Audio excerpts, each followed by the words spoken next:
Shannon for CPOX reporting on the recent outbreak of chickenpox. I'm here with Dr. Holly to help us further our knowledge on the virus chickenpox. So, Dr. Holly, what is the scientific name for chickenpox?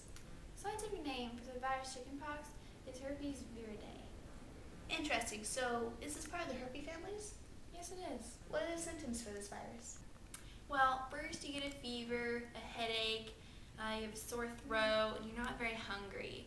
And then the chickenpox rash starts to appear about 1 or 2 days after these first initial symptoms. And it takes about 1 or 2 days for the spots to go through the 3-stage process, which is they first blister over, and then they start to burst, and then they start to crust over.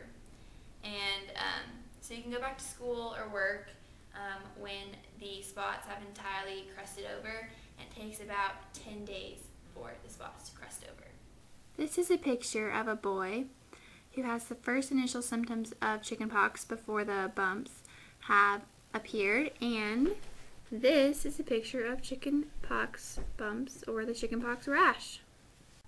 Doesn't sound fun at all. How does a person get chickenpox? You get chickenpox by having direct contact with a chickenpox bump or a person who has chickenpox. Also, you can get it like when someone sneezes or coughs and they have chickenpox and you breathe in that air, you could possibly get chickenpox.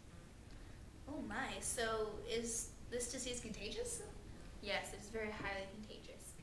And when a virus comes in contact with the cell, it attaches to the wall of that host cell, and then it uncoats, and then it goes to the nucleus, and then it starts to replicate, and it sends out virons to infect the other cells. This process sounds quite complicated. What are some of the treatments? Well, a person can get simple home treatments like an oatmeal bath or a vinegar bath, and this helps relieve the itching. Or you can rub things like honey or calamine lotion or some vitamin E oil on your body to help you feel better. Well, Holly, thank you for your time with us. Now we're going to bring in your associate, Kimmy. Hello, Dr. Kim. It's nice having you here today. Thank you. I have to ask you a question. We were talking about chickenpox, and so I would like to ask, are there antibiotics?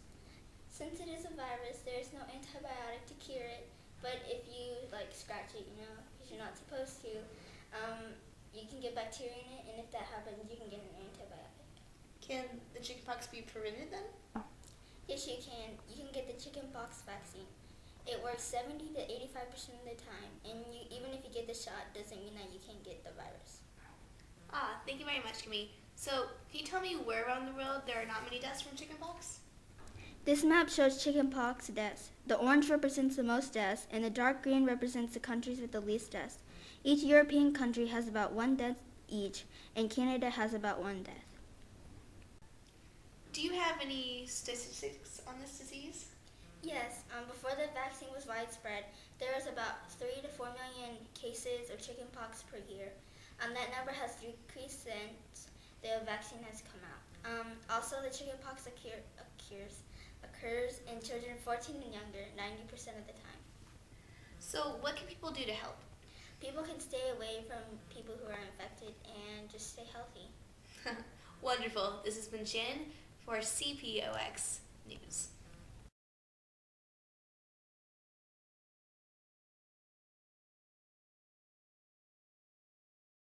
Hello, I'm Shannon reporting on the matter of the recent outbreak of chickenpox. I'm here with Dr. Kimmy, and this doesn't work because Kimmy's not here. Kimmy! Whatever, after all the dots have crusted over, and it's safe for you to go back to school then. Oh my, that doesn't sound like fun at all. So, how do you get chickenpox? Well, you can get chickenpox when you have direct contact with a person who has chickenpox, or if a person who has sneezed or coughed or something, and then you breathe in that air. That is how you can get chickenpox. This process sounds quite complicated. Why must you smile?